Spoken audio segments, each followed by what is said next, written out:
అక్కడే మిమ్మల్ని నొక్కేస్తారు. ప్రార్థన ప్రభుత్వం మాట్లాడతారు. దేవునికి స్తోత్ర. ప్రార్థన సేవకుడు ప్రార్థిస్తున్నప్పుడు ఏకీభవించాలి. దేవునికి స్తోత్ర. హల్లెలూయా. మా బలహీనతలన్నీ కూడా దేవుడు కొట్టివేస్తాడు. Praise the Lord. హల్లెలూయా.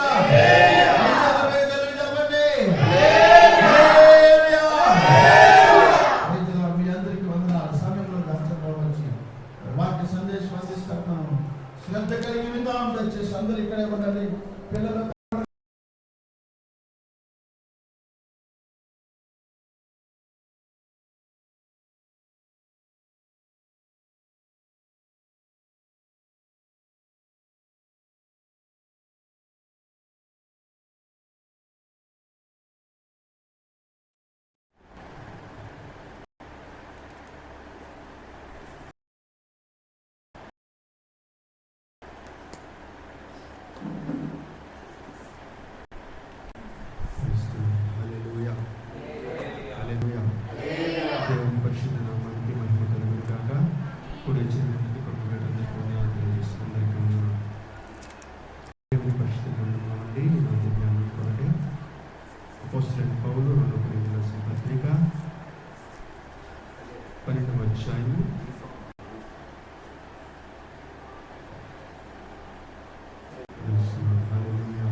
అపోస్తలుడైన పౌలు 2 కొరింథీయుల పత్రిక 12వ అధ్యాయం 1 నుండి 10 వచనాల వరకు చదువుకుందాం.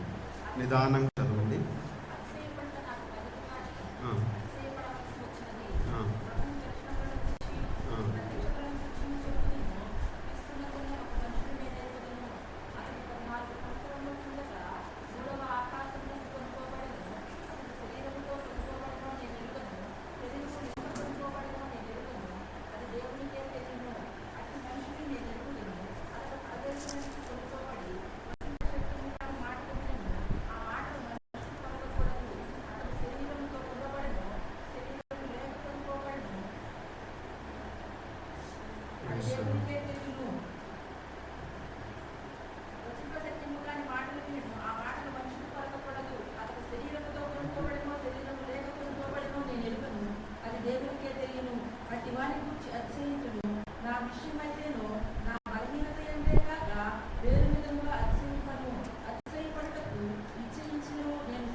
స్తోత్రం. హల్లెలూయా.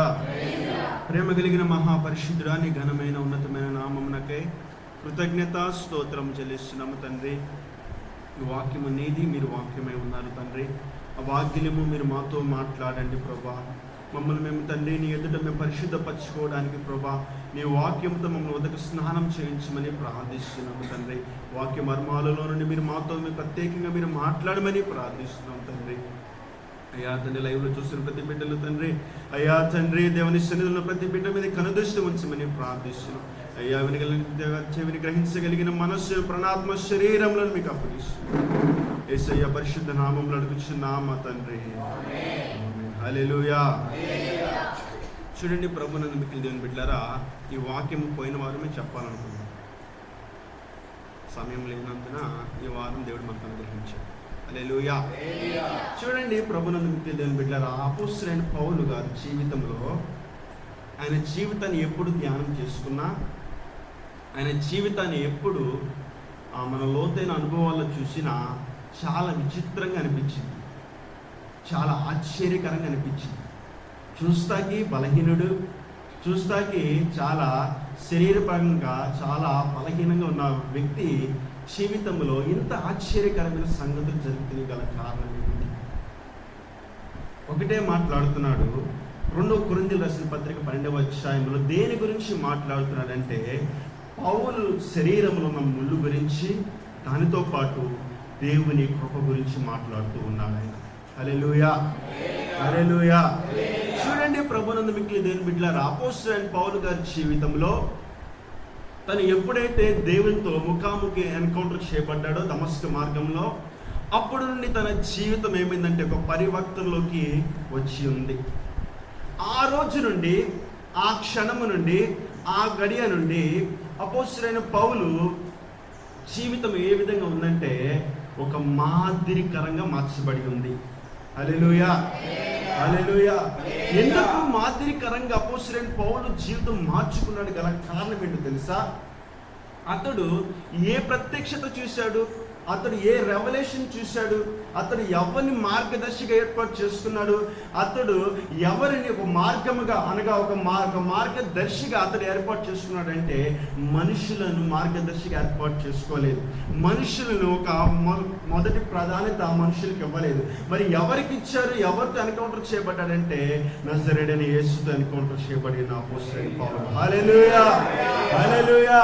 చూడండి, కొత్త నిబంధన సంఘములో, కొత్త నిబంధన గ్రంథములో మనం చూడగలము. ఆది అపోస్తలుల ద్వారా, పరిశుద్ధాత్మ అనుభవం ద్వారా వారు సంఘాన్ని స్థాపించినప్పుడు నిదానంగా వారు ఏమవుతున్నారంటే దేవునితో పరివర్తనలోకి వస్తూ ఉన్నారు. యేసు ప్రభుతో నడిచిన శిష్యులు. కానీ అపోస్తలుడైన పౌలు గారు ఎలా తన పరిచర్యను ప్రారంభించాడంటే దేవునితో ముఖాముఖి అనుభవం కలిగిన విధంగా, దేవునితో ముఖాముఖి అనుభవంలో ఉన్న ఆ సమయంలో నుండి ఈ యొక్క పరిచర్యను ప్రారంభించున్నాడు అపోస్తలుడైన పౌలు గారు. హల్లెలూయా. ఎన్నోసార్లు మనము ఈ విషయాన్ని మాట్లాడుతూ ఉన్నాం, వింటూ ఉన్నాం. ఏమిటా విషయం అంటే, తను ఎప్పుడు పత్రిక రాసినా ప్రతి సంఘాన్ని, ప్రతి విశ్వాసిని వ్యక్తిగతంగా పరామర్శిస్తూ, వ్యక్తిగతంగా అతడు ఏ సమస్య అనుభవిస్తున్నాడో, వ్యక్తిగతంగా అతడు ఆత్మీయ జీవితంలో ఎలాగున్నాడో, వ్యక్తిగతంగా అతడు ఆత్మీయ జీవితంలో ముందుకు వెళ్తున్నాడో, అక్కడే ఆగిపోయాడా అని ప్రతి పత్రికలు మనం చూడగలము. అవునా కదా? అవునా కదా? చెప్పాలి, నోటీస్ చెప్పాలి. అపోస్తలుడైన పౌలు ఎందుకు పత్రికలు రాశాడంటే ప్రతి సంఘాన్ని బలపరచాలని. ఎందుకని? క్రీస్తు యేసు ఆయనను బలపరుస్తున్నాడు కనుక. హల్లెలూయా, హల్లెలూయా. ఎందుకు దేవుడు అపోస్తలుడైన పౌలుని ఏర్పాటు చేసుకున్నాడు? ఏ కారణము చేత అపోస్తలుడైన పౌలు గారి జీవితము ఈ విధంగా మార్చబడి ఉంది గల కారణం ఒకటే. ఏంటో తెలుసా? అతిశయించువాడు ప్రభునందు మాత్రం అతిశయించాలనే ఉద్దేశంతోనే ఈ పత్రికలు రాస్తూ ఉన్నాడు. హల్లెలూయా, హల్లెలూయా. చూడండి, 12వ అధ్యాయం మొదటి వచనం నిదానంగా చదవండి. అతిశయపడుట నాకు తగదు గాని ప్రభు దర్శనములను గూర్చి, ప్రత్యక్షతలను గూర్చి చెప్పేదును. క్రీస్తునందున్న ఒక మనిషి నేను ఎరుగుదును.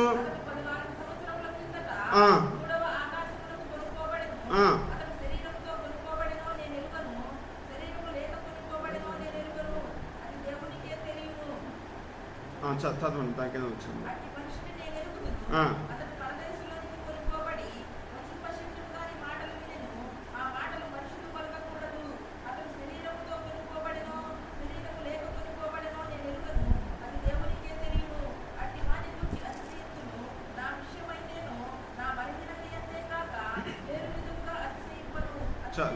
చాలండి. హల్లెలూయా. ఇక్కడ ఒక సన్నివేశం జరుగుతూ ఉంది. ఏదో ఒక వ్యక్తి గురించి పౌలు గారు మాట్లాడుతూ ఉన్నారు. ఏమిటంటే అతడు మూడో ఆకాశానికి కొనుక్కోబడ్డాడని ఒక సన్నివేశాన్ని మాట్లాడుతూ తర్వాత తన వ్యక్తిగత జీవితాన్ని ఇక్కడ రాస్తూ ఉన్నాడు.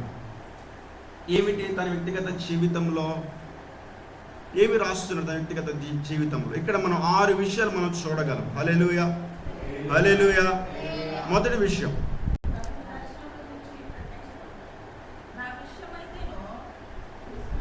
ఒక్క నిమిషం. మొదటి విషయం ఏంటంటే పౌలు ఏం చూస్తుంటే ఒక దర్శనాన్ని చూస్తున్నాడు, ఇంకొకటి ప్రత్యక్షతలు చూస్తూ ఉన్నాడు. అది మొదటి విషయం. రెండవది, తన శరీరంలో ఒక ముళ్ళు అనేది ఉంది. అది రెండవ విషయం. మూడవ విషయము, పౌలు గారు దేవుని బతిమాలుకుంటున్నాడు. అది మూడవ విషయము. నాలుగవది, ఇక్కడ దేవుడు పౌలు చేసిన ప్రార్థనకి అంగీకరించి తన ప్రార్థనకు జవాబిస్తున్నాడు. అది నాలుగవ విషయం. ఐదవది, పౌలు గారు దేవుడు ఏదైతే ఇస్తున్నాడు దర్శనాన్ని యొక్క ఆన్సర్ని అది రిసీవ్ చేసుకుంటున్నాడు. ఆరవది, ఇక్కడ దేవుని శక్తిని ఏంటో అనుభవిస్తూ ఉన్నాడు. హల్లెలూయా, హల్లెలూయా. అయితే ఇక్కడ ఒక ఆయన దర్శనం చూస్తున్నాడంట. ఏంటి ఆ దర్శనం అంటే, అతడు మూడో ఆకాశానికి కొనుక్కోబడ్డాడు. అది ఏ విధంగా కొనుక్కోబడ్డాడని కొన్ని విషయాలు మాట్లాడుతూ ఉన్నాడు అపోస్తలుడైన పౌలు గారు. కానీ చివరాఖరికి ఏమన్నాడు? అది దేవునికే తెలియను అంటున్నాడు. 5వ వచనం వచ్చేసరికి, అటు వాని గురించి అతిశయింతును, నా విషయమైతే నా బలహీనత ఏందే గాక. చాలండి. హల్లెలూయా. ఇక్కడ ఒక విషయాన్ని మనం చూడగలము. దేని గురించి అతిశయపడుతున్నాడు? ఏ విషయం అతిశయపడుతున్న అపోస్తలుడైన పౌలు గారి జీవితంలో? బలహీనతలందే అతిశయపడుతున్నాడు. అంటే అపోస్తలుడైన పౌలు గారి జీవితంలో ఇలాంటి ప్రత్యక్షతలు రాలేదా? ఇలాంటి ప్రత్యక్షతలు చాలా మర్మయుక్తమైనవి, అనగా మనుషులకి ఎవరికి అర్థం కాని దర్శనాలు అపోస్తలుడైన పౌలుకు రాలేదా? రాలేదా? వచ్చినాయి. అది ఒకటి అపోస్తలుల కార్యం 9వ అధ్యాయంలో మనం చూడగలం. అనగా డైరెక్ట్గా దేవునితో ముఖాముఖి అనుభవంలో ఎన్కౌంటర్ చేయబడి ఉన్నాడు అపోస్తలుడైన పౌలు. ఇది దేవుని ప్రత్యక్షత. ఇంకొకటి, గలతీయులకు రాసిన పత్రిక 1వ అధ్యాయము 12వ వచనంలో చదవండి ఒకసారి ఆ మాటను. గలతీయులకు రాసిన పత్రిక 1వ అధ్యాయం 12వ వచనం.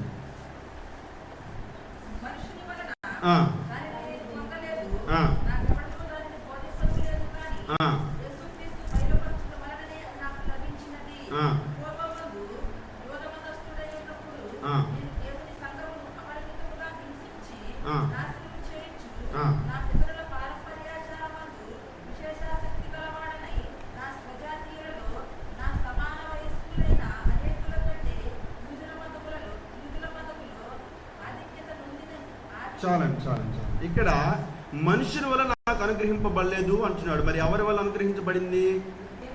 ఏమిటి అనుగ్రహించబడింది? సువార్త అనుగ్రహించబడింది. హల్లెలూయా. ఇలాంటి దర్శనాలు, ఇలాంటి ప్రత్యక్షతలు అపోస్తలుడైన పౌలు గారికి ఎన్నో చూశాడు. కానీ ఆటి యందు అపోస్తలుడైన పౌలు గారు అతిశయించబడట్లేదు. మరి దేని యందు అతిశయించబడుతున్నాడు? అతని బలహీనతలందే అతిశయించబడుతున్నాడు. ఇక్కడ మర్మైనది ఒకటి ఉంది. ఇక్కడ మనకు అర్థం అవ్వాల్సిన సన్నివేశం ఒకటి ఉంది. ఏమిటా సన్నివేశం అంటే, ఇక్కడ పౌలు గారి జీవితంలో ఎందుకు తన శరీరంలో ఒక ముళ్ళుని ఏర్పాటు చేసుకున్నాడు? అసలు అతను ఏర్పాటు చేసుకున్నాడు, దేవుడు ఏర్పాటు చేసుకున్నాడు. దేవుణ్ణి అడిగాడు. ఏమని అడిగాడు? ఎందుకని చెప్పండి. ముళ్ళు లేకపోతే ప్రార్థన చేయలేదు. ఇంకా చెప్పాలి. ఇంకా అసలు ఏ ముళ్ళు అనుకుంటున్నారు మనం? ఏ ముళ్ళు?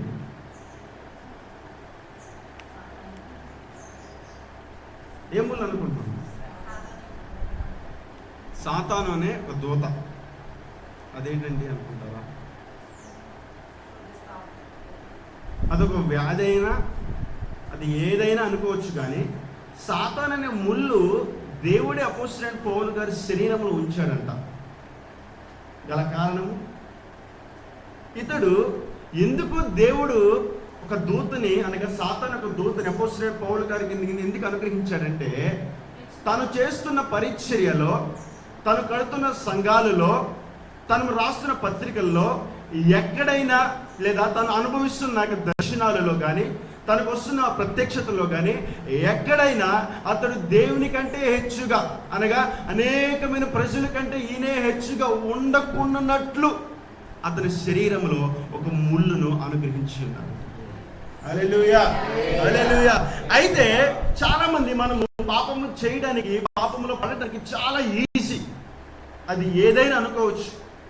కానీ ఇక్కడ అపోస్తలుడైన పౌలు గారి జీవితంలో దేవుడు అలా ఉంచాల. ఎందుకంటే దేవుడు అపోస్తలుడైన పౌలు గారిని ప్రేమిస్తూ ఉన్నాడు. ఆయన హల్లెలూయా, హల్లెలూయా. దేవుడు అపోస్తలుడైన పౌలుని ఎంతో మిక్కుటమైన ప్రేమతో ప్రేమిస్తున్నాడు. ఎందుకు ప్రేమిస్తున్నాడంటే అందరిలాగా ఇతడు అతిశయించకూడదని, అందరిలాగా ఇతడు గర్వపడకూడదని, అందరిలాగా ఇతడే ముందు ఉండకూడదని దేవుడే అతని శరీరంలో ఒక ముళ్ళు అనేది అనుగ్రహించి ఉన్నాడు. హల్లెలూయా, హల్లెలూయా. ఇప్పుడు అపోస్తలుడైన పౌలు గారు తన వ్యక్తిగతంగా తనకున్న ముళ్ళును తీయగలడా, తీయలేడా? చెప్పండి. ఈ ముళ్ళు ఎవరి ద్వారా వచ్చింది? అతను చెప్పి వచ్చింది ముళ్ళు అపోస్తలుడైన పౌలుకి. అతనికి చెప్పి వస్తే, అతని ఆధీనంలో వస్తే, అతనికి పర్మిషన్తో వస్తే అతను తీసుకోవడానికి అవకాశం అనేది ఉంది. కానీ ఇక్కడ ఎవరి పర్మిషన్తో వచ్చింది ఈ ముళ్ళు? దేవుని పర్మిషన్తోనే వచ్చింది. ఇప్పుడు ఎవరి రెస్పాన్సిబిలిటీ? దేవుడి దానికి రెస్పాన్సిబిలిటీ. హల్లెలూయా, హల్లెలూయా. అంటే దేవుడు అనుగ్రహం లేకుండా, దేవుడు పర్మిషన్ లేకుండా అపోస్తలుడైన పౌలు శరీరంలో ముళ్ళు అనేది అతను తీయలేడు. హల్లెలూయా. ఎందుకని తీయలేడు? అతడు ఎవరి ద్వారా వచ్చిందంటే దేవుని ద్వారే అతనికి వచ్చింది. ఇందుకు ఎగ్జాంపుల్గా మీకు ఒక చూపిస్తాను. పాత నిబంధన గ్రంథంలో యోబు గారు, మనకి అర్థమవడానికి. హల్లెలూయా. యోబు గారు కూడా దేవుని ఎంతో యథార్థముగా, న్యాయవంతుడుగా, దేవుడి ఆజ్ఞలకు, కట్టడలకు, నిబంధనలకు చక్కగా దేవుని భయభక్తులు కలిగి దేవుడి ఆజ్ఞలను అనుసరిస్తూ ఉన్న వ్యక్తి ఎవరు? యోబు గారు. అయితే తన యొక్క చిట్ట చివరి జీవితంలో, ఆఖరి స్టేజ్లో ఇతని విశ్వాసం ఎంత ఉందని పరీక్షించడానికి ఎవరు పర్మిషన్ తీసుకుని వచ్చారు? సాతాను. ఎవరు పర్మిషన్ తీసుకొని? దేవుని పర్మిషన్ తీసుకుని ఎవరి దగ్గరికి వచ్చింది? యోబు గారి దగ్గరికి వచ్చింది. ఇప్పుడు యోబు గారికి ఉన్న సమస్యను, యోబు గారికి ఉన్న ఇబ్బందిని, యోబు గారికి ఉన్న అవమానమును, ఆ రోగమును, ఆ యొక్క శాపమును, ఆ ఇరుగు పొరుగు వారి మాటలను యోబు గారు తన సొంత శక్తితో తీయగలడా, తీయలేడా? తీయలేడు. మరి ఎవరికి సాధ్యమవుతున్నది? దేవునికే సాధ్యమవుతుంది. హల్లెలూయా. ఇక్కడ అపోస్తలుడైన పౌలు గారి జీవితంలో కూడా ఈ ముళ్ళు ఎవరి ద్వారా అనుగ్రహించబడిందంటే దేవుని ద్వారా మాత్రం అనుగ్రహించబడి ఉంది. ఇప్పుడు మనం దీన్ని బట్టి ఏం గ్రహించాలి అంటే దేవుని పరిచర్యలో ఏ వ్యక్తినైనా దేవుడు నిలబడి వాడుకుంటాడు. అది విశ్వాస అయినా, సేవకుడైనా, అది ఎలాంటి పరిచర్య అయినా దేవుడు వాడుకుంటాడు. కానీ నేనే పరిచర్య చేస్తున్నాను, నేనే వాక్యాన్ని ప్రకటిస్తున్నాను, నేనే వాక్యాన్ని చదువుతున్నాను, నేనే సాపలు వేస్తున్నాను, నేనే మందిరాన్ని ఊడుస్తున్నాను ఎవరైతే అతిశయిస్తారో ఆ అతిశయము లేకుండా దేవుడు వారి వ్యక్తిగత జీవితంలో, వారి ఆధ్యాత్మికమైన జీవితంలో, వారి ఆత్మీయ జీవితంలో దేవుడు ఒక ముళ్ళు పెడతాడు. హల్లెలూయా. ఎందుకో తెలుసా? దేవుడు ఆ వ్యక్తిని ప్రేమిస్తున్నాడు కనుకనే ఆ శరీరంలో ముళ్ళు ఉంటే ఇప్పుడు ఎవరి మీద ఆధారపడతారు? ఆ వ్యక్తి ఇక తప్పనిసరిగా ఎవరి మీద ఆధారపడతారు? దేవుని మీద ఆధారపడతారు. పౌలు కూడా అదే చేయాలని దేవుడు ఉద్దేశించున్నాడు. హల్లెలూయా, హల్లెలూయా. చూడండి, ప్రభువునందు మిక్కిలి దేవుని బిడ్డలారా, దేవుడు అపోస్తలుడైన పౌలును మిక్కుటమైన ప్రేమతో ప్రేమిస్తున్నాడు. 13 సంఘాలు అనగా 13 పత్రికలు రాయడానికి క్రొత్త నిబంధన సంఘములో అనేక విషయాలు, అనేకమైన యవనస్తులైన తిమోతిని కానీ, టైటస్ కానీ, ఇంకా అనేకమైన ప్రశ్నలు ఎందుకు అపోస్తలుడైన పౌలు ఏర్పాటు చేసుకుని తన యొక్క ప్రయాసలో 1000 ప్రయాసలతో ఎందుకు పరిచయం తుదముట్టించాడు అంటే గల కారణము దేవుని ముళ్ళు, అనగా దేవుడు ఏర్పాటు చేసిన ఒక ముళ్ళు తన శరీరంలో ఉంది కాబట్టి అంతము వరకు తన పరిచయం తుదముట్టించాడు. చెప్పండి ఒకసారి. హల్లెలూయా.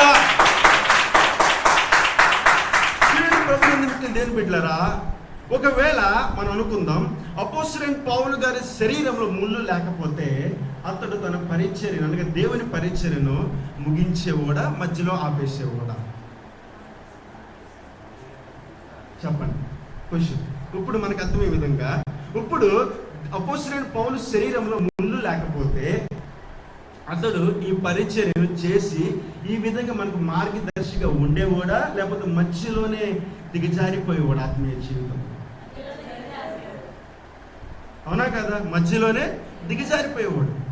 కానీ ఈ ముళ్ళు ఉంది కనుకనే తన పరిచర్యను దేవునికి మహిమకరంగా చేసి ముగించి ఉన్నాడు ఆయన. హల్లెలూయా, హల్లెలూయా. చూడండి, మనం ఆత్మీయ జీవితం ఏం అర్థం చేసుకోవాలి అంటే, ఇక ముళ్ళు నాకు ఎందుకు వచ్చింది ప్రభువా అని మనం ప్రార్థన చేస్తూ ఉంటాం. అసలు నాకు ఎందుకు ప్రభువా ఈ సమస్య అని మనం ప్రార్థన చేసుకుంటూ ఉంటాం. నాకు ఎందుకు వచ్చింది బాబు ఈ తలనొప్పి, నాకు ఎందుకు వచ్చింది బాబు ఈ కడుపు నొప్పి అని ఎన్నోసార్లు దేవుని మనం అడుగుతూ ఉంటాము. అనేక రకాలుగా మన విశ్వాసాన్ని ఏం చేసుకుంటామంటే సరిగ్గా స్థిరపరచుకోలేక అటు ఇటు తిరుగుతుంటాం. కానీ ఇతడికి చూడండి, అపోస్తలుడైన పౌలు గారి జీవితంలో ఇతడికి ఎన్నో దర్శనాలు వచ్చినాయి, ఎన్నో మర్మయుక్తమైన దర్శనాలు, అనగా ప్రత్యేకమైన ప్రత్యక్షతలు, అనగా ఎవరు గ్రహించలేని ప్రత్యక్షతలు దేవుడు అతనికి అనుగ్రహించాడు. కానీ వీటి ఎందుకు ఇతడు అతిశయించబడట్లేదు. వీటి ఎందుకు అతిశయించబడితే ఇతనికి ఏదో రకంగా గర్వం అనేది వచ్చే ఉంది. ఎంత పరిచయం చేస్తున్నా నాకు, ఎంత పరిచయం చేస్తున్నా నాకు, అనగా ఎన్ని ఆత్మలు సంపాదిస్తున్నా నాకు, అనగా ఎన్ని సంఘాలు కడుతున్నా నాకు, నేనే మీకు చెప్పి నేను భ్రష్టుడినైపోకున్నట్లు నా శరీరంలో ఒక ముళ్ళు పెట్టు దేవా అని అపోస్తలుడైన పౌలు గారు వేడుకుంటున్నాడు. హల్లెలూయా, హల్లెలూయా. అది మీకు ముందు చెప్పాను, పాపము చేయడంలో పాపంలో పడిపోవడం చాలా ఈజీ. కానీ ఆ పాపంలో పడకుండా మనము స్థిరంగా ఉండాలి అంటే మన శరీరంలో ముళ్ళు అనేది చాలా ప్రాముఖ్యమైనది. హల్లెలూయా, హల్లెలూయా. ఎందుకో తెలుసా? దేవుడు నిన్ను నన్ను ప్రేమిస్తున్నాడు. దేవుడు నిన్ను నన్ను మనల్ని ప్రేమిస్తున్నాడు. ఏంటా ప్రేమ అంటే, మనము నశించి నరకానికి వెళ్ళకుండా, నశించి నరకానికి వెళ్ళి అక్కడ వేదన పడకుండా, దేవుని విడిచి యేసుక్రీస్తుని విడిచి మనం వేరే మార్గంలో వెళ్ళకుండా, వేరే మార్గంలో ప్రయాణించకుండా దేవుడే మనలను ఏం చేస్తుంటే నలగా కొడుతూ ఉంటాడు ఆయన. హల్లెలూయా, హల్లెలూయా. అందుకే అతిశయించువాడు ప్రభువునందు మాత్రమే అతిశయించవలెను అంటున్నాడు. నాకు కలిగిన ప్రత్యక్షతలు ఎన్నో ఉన్నాయని అపోస్తలుడైన పౌలు తన వ్యక్తిగత జీవితంలో, తన ఆధ్యాత్మికమైన జీవితంలో, తన ఆత్మీయ జీవితంలో అతడు కలిగిన దర్శనాలు బట్టి కానీ, అతడు కలిగిన ప్రత్యక్షతలు బట్టి కానీ, అతడు కలిగిన మర్మయుక్తమైన దర్శనాలు బట్టి కానీ ఇతడు అతిశయించబడట్లేదు. కానీ అతిశయించువాడు అనగా ఇతడు దేని అతిశయించబడుతున్నాడు అంటే, తన శరీరంలో తన పడుతున్న వేదన బట్టి, తన పడుతున్న హింసను బట్టి, తన పడుతున్న ప్రసవ వేదన బట్టి ఇతడు అతిశయించబడుతున్నాడు. హల్లెలూయా, హల్లెలూయా, హల్లెలూయా. ఎందుకు అతిశయించబడుతున్నాడంటే ఇక్కడ ఒక మర్మ అనేది ఉంది. ఇక్కడ మనకు తెలియని మిస్టరీ అనేది ఒకటి ఉంది. ఎందుకు అతిశయించబడుతున్నాడు? ఊరిని అతిశయించబడలేదంటే పని ఎందుకు చేస్తాం మనం? ఉద్యోగం ఎందుకు చేస్తాం మనం? మాట్లాడేంటమ్మా? పని ఎందుకు వెళ్తామా? పని ఎందుకు చేస్తాము? కుటుంబాన్ని పోషించుకోవడానికి, ఇన్కమ్ రావడానికి. ఇప్పుడు డబ్బులు కావాలనే కదా మనం పని చేసేది. అది ఏ పని అయినా, ఎక్కడైనా ఏ పని చేస్తున్నా కానీ డబ్బులు రావాలనగా ఒక పని చేస్తున్నాం అంటే ద్వారా మనకు వచ్చే బెనిఫిట్ అనేది మనకు ఉంది. పౌలు ఎందుకు అతిశయించబడుతున్నాడు? ఊరిని అతిశయించబడట్లా. అతడు ఏమి పొందుతున్నాడంటే దేవుని పునరుద్ధాన శక్తిని అనుభవిస్తూ ఉన్నాడు. హల్లెలూయా. ఇక్కడ ఏమి అనుభవిస్తున్నాడంటే గాడ్ రిజరెక్షన్ పవర్ అతను ఏం చేస్తున్నాడు? ఎంపవరింగ్ చేస్తుంది తన బలహీనతల్లో. అందుకే అతిశయించబడుతున్నాడు అండి. ఊరిని అతిశయించబడట్లా. చూడు ఎంత తెలివైనాడు అపోస్తలుడైన పౌలు. మనమే తెలివి గలవారమంటే మనకంటే తెలివి కలిగిన వాడు అపోస్తలుడైన పౌలు గారు. ఎందుకని? అది ఎందుకు అతిశయించబడుతుంది? మనం ఏదైనా పని చేస్తున్నామంటే దానికి బెనిఫిట్ అనేది ఉండాలి. ఉండకుండా ఎవరు ఏ పని చేయలేరు. మరి ఇతను ఎందుకు అతిశయించబడుతున్నాడు? ఇతనికి ఒక బెనిఫిట్ అనేది ఉంది. చదవండి దాని కింద వచ్చేములో.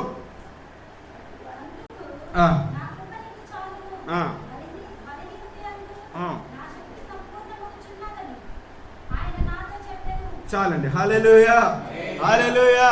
ఇతను ఎందుకు అతిశయించబడుతున్నాడో గల కారణం, తన కీ పాయింట్ ఎక్కడ ఉందంటే 10వ వచనంలో ఉంది. నేను ఎప్పుడు బలహీనో అప్పుడు బలవంతుడు అంటున్నాడు. 10వ వచనంలో అందుకు నా కృప నీకు చాలును అంటున్నాడు దేవుడు. చప్పట్లు కొట్టపోయారు ఒకసారి.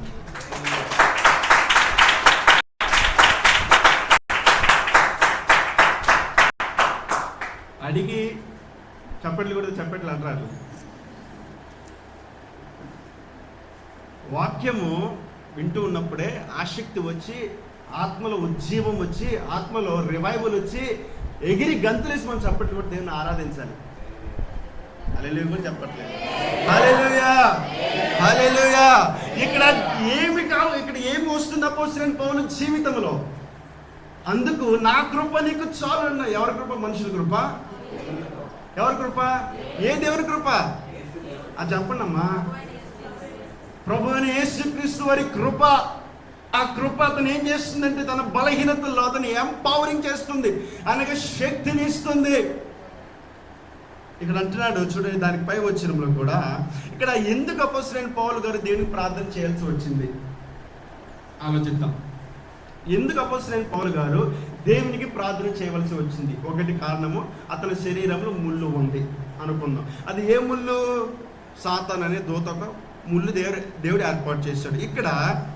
ఇక్కడ పౌలు గారు తన ఫిజికల్గా పెయిన్ అనుభవించవచ్చు. అనగా మన శరీరంలో తలనొప్పి కానీ, మోకాళ్ళ నొప్పి, ఏ రోగం వచ్చినా కానీ దానికి చాలా రకాల మార్గాలు ఉన్నాయి మానుకోవడానికి, అనగా తీసివేయడానికి. కానీ ఇక్కడ అపోస్తలుడైన పౌలుకి వచ్చింది ఫిజికల్ పెయిన్ కాదు, భౌతికమైన బాధ కాదు ఇతనికి వచ్చింది. మరి ఏ బాధ, ఏ రోగం వచ్చింది అతనికి?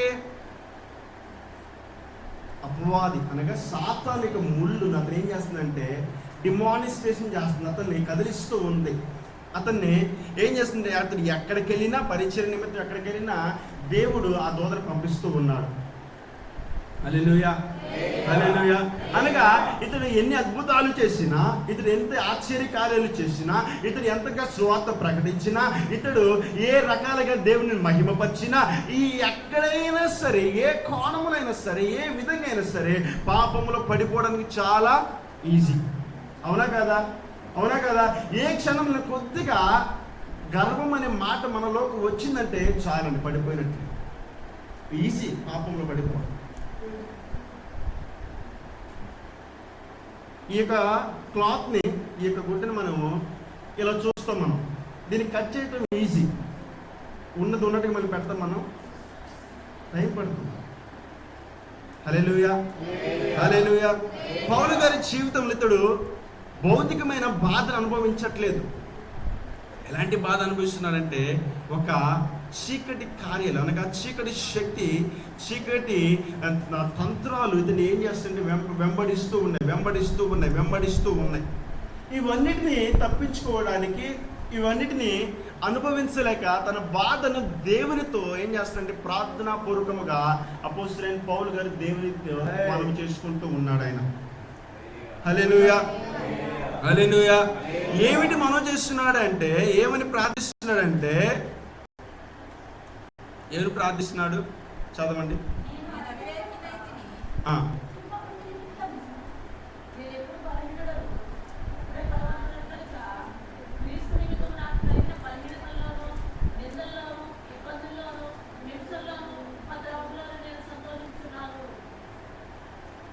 చాలండి. హల్లెలూయా, హల్లెలూయా. ఇక్కడ వినండి. ఇక్కడ దేవుడు అపోస్తలుడైన పౌలు గారి జీవితంలో ఒక దూతని ఏర్పాటు చేశాడు కదా. దేవుడు దూతని ఏర్పాటు చేసిన తర్వాత దేవుడు మౌనంగా ఉన్నాడా? అతనిలో ఇంటరాక్షన్ అవుతూ ఉన్నాడా? ఆ స్టోరీలో చెప్పండి. అంటే వినండి జాగ్రత్తగా. ఏబు గారితో ఏమన్నాడు దేవుడు? అది సాతానుతో ఏమన్నాడు ఏబు గారి జీవితంలో?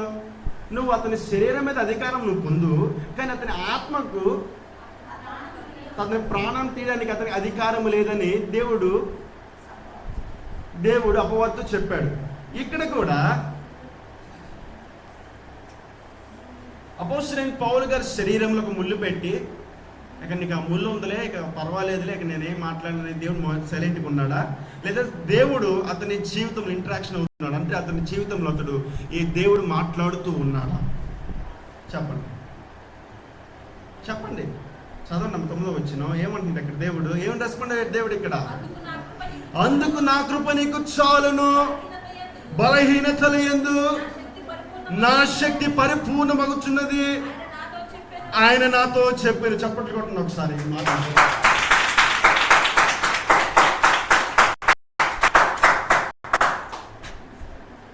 ఇది అతడికి ఉన్న శరీరంలో ఉన్న ముళ్ళు. ఈ శరీరంలో ఉన్న ముళ్ళు ఉంది కాబట్టి దేవుడి అతని ప్రార్థనకు వెంటనే జవాబు ఇచ్చాడు. ఏమని ఇచ్చాడు? నీకున్న ముళ్ళు నేను తీసేయను అని చెప్పలే దేవుడు. నీకున్న వ్యాధులు కానీ, నీకున్న రోగం కానీ, నువ్వు అనుభవిస్తున్న శాపము కానీ, నువ్వు అనుభవిస్తున్న ఇక ముళ్ళు కానీ నేను తీసేస్తున్నానని దేవుడు చెప్పలేం. ప్రార్థనలో జాగ్రత్తగా వినండి. ఏమొచ్చినాడంటే నా కృప నీకు చాలును అంటున్నాను. హల్లెలూయా. అంటే అతడి శరీరంలో ఉన్న ముళ్ళు అలాగే ఉంది. అది అనుభవిస్తూనే, ఆ బాధను అనుభవిస్తూనే, ఆ శ్రమను అనుభవిస్తూనే, ఆ రోగను అనుభవిస్తూనే, దీనితో పాటు దేవుని కృప కూడా నీకు సరిపోతుంది అని చెప్పాడు దేవుడు. ఆయన కృప ఉంటే ఇంకేం కావాలి మనకి? చెప్పండి అమ్మా, ఆయన కృప ఉంటే ఇంకేం కావాలి మనకి?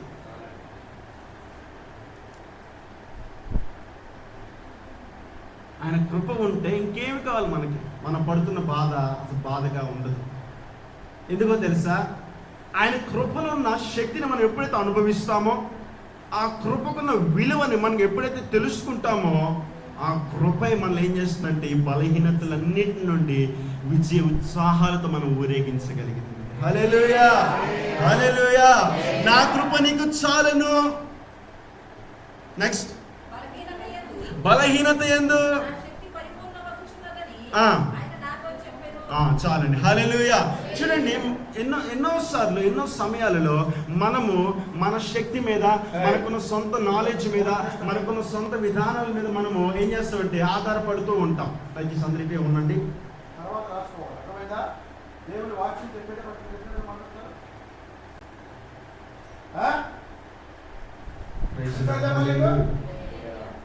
గమనించండి.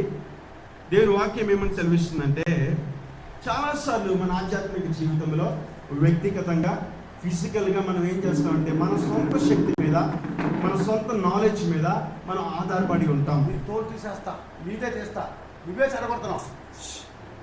అర్థమైందా?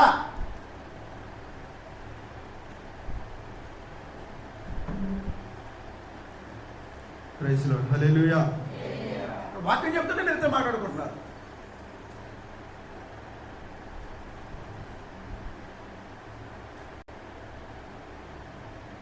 గమనించండి, మనము మన సొంత శక్తి మీద, సొంత నాలెడ్జ్ మీద మనం ఆధారపడి ఉంటాం. అయితే మనం ఎప్పుడైతే మన సొంత నాలెడ్జ్ మీద, సొంత బలము చేత మనం ఆధారపడి ఉంటామో అప్పుడు దేవుని శక్తి అయితే మనం అనుభవించలేము. అవునా కదా? అవునా కదా?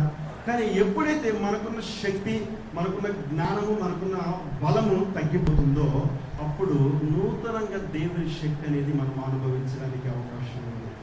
హల్లెలూయా, హల్లెలూయా. మనం ఎప్పుడైతే మన సొంత శక్తి మీద, మన సొంత బలము మీద, మన సొంత జ్ఞానం మీద మనం ఆధారపడతామో, ఈ 3 విషయాలు మనం ఎప్పుడైతే మనం విధంగా ఓన్గా ఆధారపడతామో అప్పుడు మనం దేవుని శక్తి అంటే మనం అనుభవించలేము. అవునా కదా? కానీ ఎప్పుడు దేవుని శక్తి అనుభవించగలము అంటే మనకున్న శక్తి, మనకున్న బలము, మనకున్న ఇక యవ్వన జీవితం అనేది ఎప్పుడైతే తగ్గిపోతుందో అప్పుడు దేవుని మీద ఆధారపడే అవకాశం అనేది మనకు వస్తూ ఉంటుంది. హల్లెలూయా, హల్లెలూయా. పౌలు గారి జీవితంలో కూడా అతను చాలా బలవంతుడు. ఏ విషయంలో బలవంతుడు? చాలా ధనవంతుడు, చాలా ఆస్తిపరుడు. కానీ వీటన్నిటిని గురించి అతడు వాటి మీద ఆధారపడట్లేదు. కానీ మరి దేని మీద ఆధారపడుతున్నాడంటే దేవుని శక్తి మీద ఆధారపడుతూ ఉన్నాడు. అసలు దేవుని శక్తి ఎలాగుందో అనుభవించాం మన ఆత్మీయ జీవితంలో? ఆలోచించండి. అసలు దేవుని శక్తి మనం ఊరిని అంటున్నాం కదా, ఆ శక్తి ఎలాగుంటుంది అనుభవించామా? అనుభవించిన వాళ్ళు దేవునికి స్తోత్రం చెల్లించాం. యథార్థం, నేను దేవుని శక్తిని అనుభవించానయ్యా. ఆ శక్తి అనుభవిస్తే నాలో తెలియని ఉత్సాహం, నాలో తెలియని ఆత్మ ఎగిరి గంతులు వేస్తుంది వారు సరే దేవుని స్తోత్రం. అసలు దేవుని శక్తి ఎలాగొస్తుంది? కనపడుతుంది దేవుని శక్తి. మరి ఎలా అనుభవించగలం మనము? ఒకరు చెప్పండి, ఎలా అనుభవించగలం దేవుని శక్తి? అసలు దేవుని శక్తి అని మన ఊరిని మాటతో మనం మాట్లాడుకుంటున్నాం, కానీ అది అనుభవిస్తేనే, అది అనుభవించిన వారికి దానికి ఉన్న విలువ అనేది తెలుస్తూ ఉంటుంది. హల్లెలూయా, హల్లెలూయా. 10 మంది 10 రకాల మాటలు అంటారు, కానీ మనం ఆ మాట పడే వాళ్ళకి బాధ ఏంటో తెలిసింది. అవునా కదా? దేవుని శక్తి మనం ఎప్పుడైతే ఒకసారి రుచి చూస్తామో, ఎప్పుడైతే మనం మన జీవితంలో తీసుకుంటామో, అప్పుడు దేవుని శక్తి ఏంటో మనము అనుభవిస్తూ ఉంటాం. ఆ యొక్క శక్తికి ఉన్న విలువ ఏంటో మనకు అర్థమవుతూ ఉంటుంది. ఇక్కడ పౌలు గారు ఎవరి మీద దేని మీద ఆధారపడుతున్నారంటే ప్రభు అయిన యేసుక్రీస్తు వారి శక్తి మీద ఆధారపడుతున్నారు. హల్లెలూయా. చూడండి, ఇక్కడ 2 విషయాలు మనం చూడగలము. ఒకటి దేవుని కృప, ఇంకొకటి ఆయన శక్తి. ఈ కృపా శక్తి 2 విషయాలు ఎక్కడ చూడగలమంటే, ఎక్కడ చూడగలం చెప్పండి, తెలివైన వారు చెప్పండి.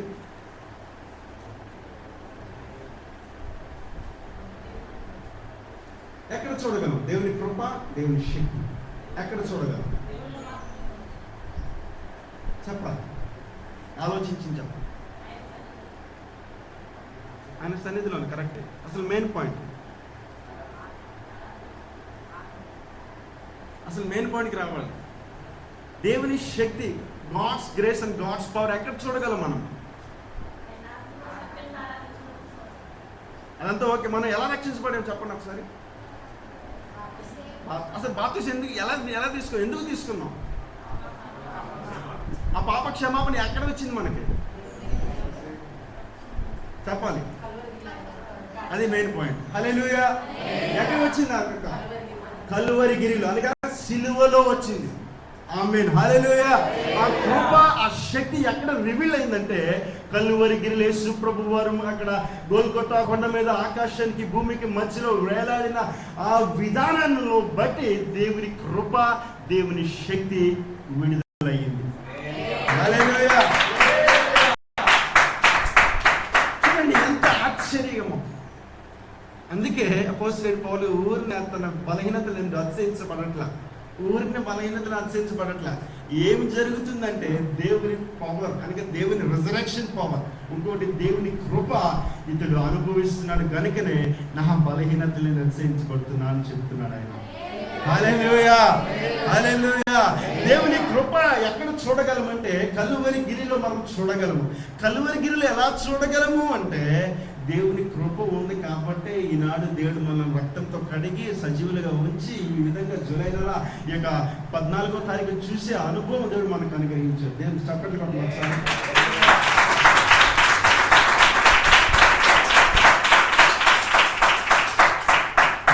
హల్లెలూయా. అందుకే దేవుని కృప ఉంది కాబట్టి లోకములో నుండి, లోక పద్ధతుల్లో నుండి, లోక ఆచారాల్లో నుండి, తల్లి గర్భములో నుండి దేవుడు నిన్ను, నన్ను, మనను ఏర్పాటు చేసుకుని పేరు పెట్టి పిలిచి నీవు నా సొత్తు అన్నాడు దేవుడు. ఆయన హల్లెలూయా, హల్లెలూయా. ఆయన కృప ఉంది కాబట్టి, ఆయన కృప మనలో నివసిస్తుంది కాబట్టి, ఆయన కృప మన మీద మేఘము వలె ఆవరించింది కాబట్టి, ఆయన కృప మనలో, మన ఆధ్యాత్మిక జీవితంలో, మన వ్యక్తిగత జీవితంలో, మన ఆధ్యాత్మిక జీవితంలో, మన కుటుంబ జీవితంలో ఆయన కృప నది వలె ప్రవహిస్తుంది కనుకనే ఈనాడు మనము లోకములో నుండి ఏర్పాటు చేయబడి, లోకము నుండి తీయబడి మనము దేవుని అనగా ద్రాక్ష తోట పిలువబడుతున్న దేవుని సంఘములో ఒక వనముగా పరలోకముందున్న తండ్రి మనను నాటి ఉన్నాడు. ఆయన ఎవరితో నాటి ఉన్నాడు? దేనితో నాటి ఉన్నాడు? ఏ అంటితో మనం నాటి ఉన్నాడంటే నజరేయుడైన యేసు అనే అంటితో మనం నాటి ఉన్నాడు కనుకనే ఆయన కృప మనల్ని ఆదరిస్తూ ఉంది. ఆయన కృప మనల్ని వెంటాడుతూ ఉంది కనుకనే ఈనాడు మనం బ్రతికి బట్ట కట్టి దేవుని సన్నిధికి వచ్చి యేసయ్యా అని ఆరాధిస్తున్నాం. అబ్బా తండ్రి అని మనస్సు పూర్తిగా తండ్రిని మనం ఆరాధిస్తున్నాము. ఎందుకో తెలుసా? దాని వెనక ఏముందంటే దేవుని కృప ఉంది. మనతో దేవుని కృప ఉందని మనం మర్చిపోకూడదు.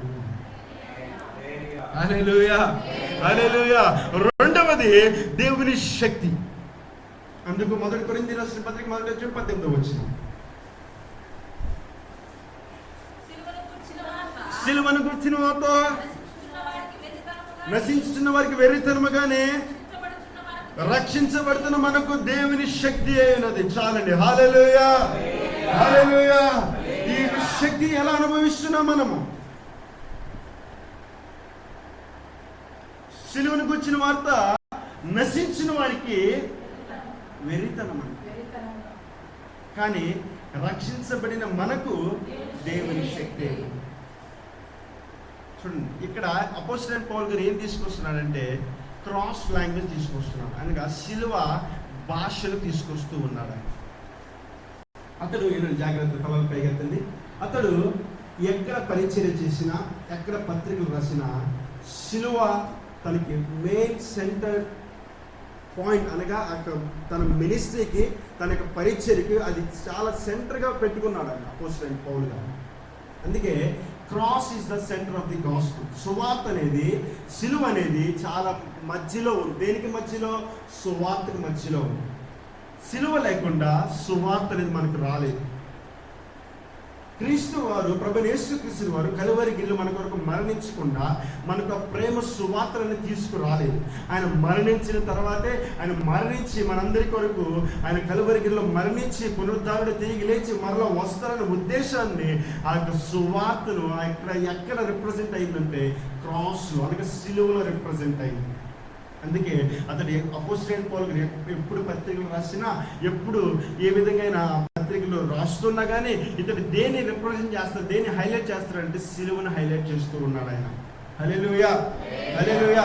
దేవుని కృప, దేవుని యొక్క శక్తి ఎక్కడ వస్తుందంటే బలహీనతలోనే అతనికి వస్తుందంట. వీటినన్నిటి గురించి అపోస్టల్ పౌలు గారు అన్నారు కదా, అతిశయించువాడు ప్రభునందు మాత్రమే అతిశయించవచ్చు. చూడండి, మన ఆత్మిక జీవితం, మన ఆధ్యాత్మిక జీవితంలో మనం ఒక విషయం గురించి మనం ప్రార్థన చేస్తూ ఉంటాం.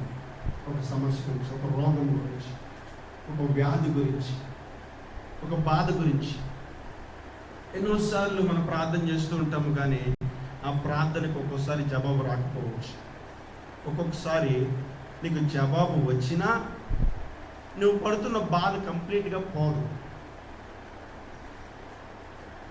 జాగ్రత్త గమనించండి. ఒక్కోసారి మనం అనుభవిస్తున్న బాధ, శరీరంలో వ్యాధులైనా, అది ఆత్మకు పట్టిన రోగమైనా, మానసికంగా అయినా, స్పిరిచువల్గా అయినా, మెంటల్గా అయినా, ఎలాగైనా మనం చేస్తున్న బాధ భరించలేక దేవుని దగ్గర మనము మోకరించి, అయ్యా నేను పడుతున్న బాధ తీసివేయి అని ఎన్నోసార్లు మనము దేవునికి ప్రార్థన చేసిన రోజులు మన జీవితంలో లేకపోలేదు. కానీ నేను ఈ వాక్యము ద్వారా మనతో చెప్పవలసిన విషయం ఏంటో తెలుసా? ఇవి ఉన్నవి తీసేయని మనం ప్రార్థన చేయటం కాదు, కానీ ప్రభువా ఈ బాధలలో, ఈ సమస్యలలో, ఈ ఇబ్బందులలో, ఈ అవమానంలో, ఈ నిట్టూర్పులో నాకు నీ శక్తి ఎలా ఉందో రుజువుపరచని మనం ప్రార్థన చేయాలి. అర్థమైన దేవుని స్తోత్రం. ఇవి తీసేసాడంటే ప్రభు వారు, ఇప్పుడు ఒకవేళ తీసేసాడు అనుకోండి కంప్లీట్గా, మనము దేవుని మాటకు లోబడతామా? చెప్పండి. దేవుని కంటే బాగా తెలివైన వారు సేమ్ అనుకోతే ఉన్నది చెప్పు. అనగా ఇవి బాధలు ఉన్నవి అనుభవిస్తున్నవి తీసేయండి ప్రభువా అని ప్రార్థన చేయటం కంటే కూడా, ఈ బాధలో, ఈ సమస్యలో, ఈ అవమానంలో నాకు నీ శక్తి నాకు కావాలని ప్రార్థిస్తే మనం పడుతున్న బాధలే కాదంట.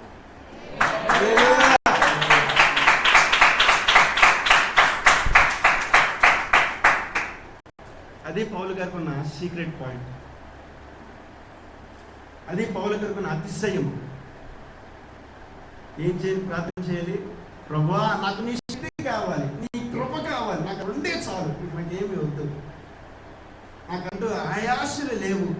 నేను ఇలా ఉండాలి, అలా ఉండాలి, అది కట్టుకోవాలి, ఇది కట్టుకోవాలి, ఇది సంపాదించుకోవాలి, ఒక లోకంలో ఒక మర్యాదగా నేను బ్రతకాలని అసలు నాకు ఏమి వద్దు, నాకు నీవు ఉంటే చాలు, నీ కృప ఉంటే చాలు. అవి ఉంటేనే నేను ఈ లోకాన్ని జయించగలను, అవి ఉంటేనే నేను నీళ్ళు అతిశయించగలను, అవి ఉంటే నీ కృప ఉంటే నాకు చాలా అని ప్రార్థిస్తే అపోస్తలుడైన పౌలు గారి జీవితంలో అతడు దేవుడు అనుగ్రహించిన అతని పరిచర్య కడమట్టుకు అనగా తుదముట్టుకు అతను ఏం చేశాడంటే దాన్ని ముగించి ఒక మాదిరికరంగా అపోస్తలుడైన పౌలు గారు నిలిచినాడు. మనము కూడా ఒక మాదిరికరంగా ఉండాలి అంటే ఈ శ్రమలు యందే మనం అతిశయించాలి, ఈ శ్రమల యందే మనము దేవుని యందు మనం అతిశయించబడాలి. ఈ శ్రమలనే ఒక మాదిరికరంగా చేసుకుని దేవునికి దగ్గరగా వెళ్ళాలి. ఇది సీక్రెట్ పాయింట్. హల్లెలూయా, హల్లెలూయా. శ్రమల దగ్గర చేసుకొని దేవుడికి దూరం అవటం కాదు, కానీ శ్రమల దగ్గర చేసుకొని, నిందల దగ్గర చేసుకొని, అవమానాల దగ్గర చేసుకొని మనము దేవునికి దగ్గర అయితే ఆ యొక్క అనుభవం వేరు, ఆ యొక్క విధానము వేరు, ఆ మిస్టరీ వేరు. అపోస్తలుడైన పౌలు గారు అదే చేశారు. ఏంటో తెలుసా, నేను ఇన్ని దర్శనాలకు వచ్చినవి, ఎంత మర్మయుక్తంగా నేను ఉన్నాను, ఇంత ఆత్మపూర్ణంగా నేను ఉన్నాను, ఇన్ని దర్శనాలు, ఇన్ని ప్రత్యక్షత నాకు అనుభవించినవి వచ్చినవి కూడా వీటి అన్నీ ఏమి అతిశయించబడట్లేదు. ఇవి నాకు కాదు ప్రాముఖ్యమైనవి, ఇవి కాదు నా ప్రాముఖ్యం, ఇవి ప్రాముఖ్యమైనవి. అది మొదటిసారి కాదు, ఇది సెకండరీ. కానీ ఫస్ట్ ఏంటి దేవునితో ముఖాముఖి ఎన్కౌంటర్ కావాలి, దేవునికి దగ్గర కావాలి, అది ప్రాముఖ్యమైన విషయం. హల్లెలూయా. అందుకే సిలువ లాంగ్వేజ్ అనగా క్రాస్ లాంగ్వేజ్ అపోస్తలుడైన పౌలు గారు ఏం చేస్తారు, కొరింథీ పట్టణస్థులతో మాట్లాడుతున్నారు. అతిశయించువాడు తన శ్రమల యందు, ఇబ్బంది యందు, రోగం యందు అపోస్తలుడైన పౌలు గారు అన్ని విషయాలు వీటి ఉందే అతిశయించబడ్డారు. ఎందుకో తెలుసా, దేవుని కృప, ఆ రెజరెక్షన్ పవర్ అనేది తన శరీరంలో ఏం చేస్తుందంటే ప్రతిదినం ఎంపవర్ చేస్తుంది. శ్రమలు లేకుండా, ఇబ్బందులు లేకుండా, అవమానం లేకుండా దేవుని శక్తి అనుభవిస్తామంటే అనుభవించలేము. అది వల్ల కాదు. శ్రమలు ఉండాలి. ఏ శ్రమలు? దేవుని కొరకు నువ్వు ప్రత్యేకంగా ఏర్పాటు చేసుకున్నావు అనుకోండి. దేవుని కొరకు మనము ఆధ్యాత్మిక జీవితంలో మనము వ్యక్తిగతంగా మనము ఒక సమర్పణలోకి తీర్మానంలో ఎప్పుడైతే మనం వస్తామో అప్పుడు నిజమైన సమస్యలు ప్రారంభమవుతాయి. జాగ్రత్తగా మనకి ఈ సమస్యలు కాదు. ఏ వ్యక్తి అయితే తన విశ్వాస జీవితంలో పరిపూర్ణంగా దేవుని మీద ఆధారపడి ఒక సమర్పణతో, ఒక వైరాగ్యముతో, ఒక భక్తి చేస్తున్నాడు కంప్లీట్గా పరిపూర్ణతతో, అప్పుడు నిజమైన సమస్యలు ఎదురవుతాయి. ఆ సమస్యల్లో మనము ఉండి దేవుని కృపను అనుభవించాలి, ఆ సమస్యలో ఉండి దేవుని యొక్క శక్తిని అనుభవించాలి. అందుకే అపోస్తలుడైన పౌలు గారి జీవితంలో నుండి ఉదయకాలంలో జ్ఞాపకం చేసుకున్నాం కదా, శ్రమలు యందే మన అతిశయము, శ్రమలు యందే మన ఉత్సాహము. ఎందుకో తెలుసా, ఈ శ్రమలలోనే దేవుని శక్తి అనుభవించగలము. అటు కృప, అటు కనికరము అపోస్తలుడైన పౌలు గారికి ఇచ్చిన ధన్యత దేవుడు మనందరికీ దయచేయను కాక. ఆమేన్. దేవుడి వాక్యం దీవించి ఆశీర్వదించును గాక. చిన్న ప్రార్థన. దయచేసి ఎవరైనా ఆత్మ ప్రేరేపణ కలిగారో ఒకరిద్దరు ప్రార్థించండి.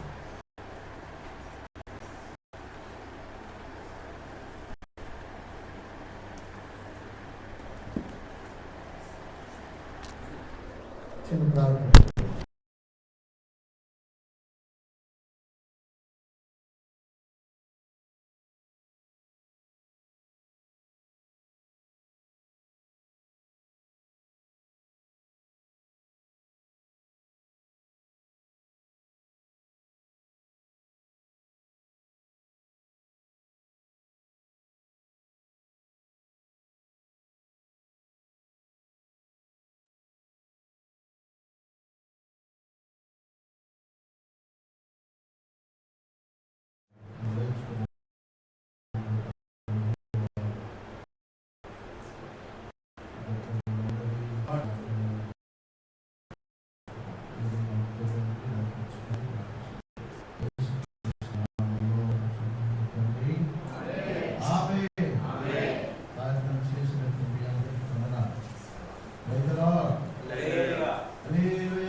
పౌలు గారి యొక్క అనుభవాలు నిమిషాలు మాట్లాడాలి.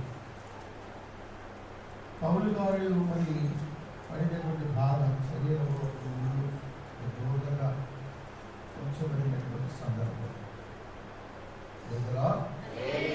బలహీనతలు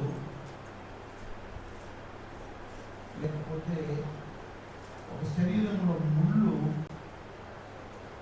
లేకపోతే ఆత్మీయతలో దేవుని కోసం ఆయన పడుతున్నటువంటి ఒక తపన అది చాలా గొప్పది.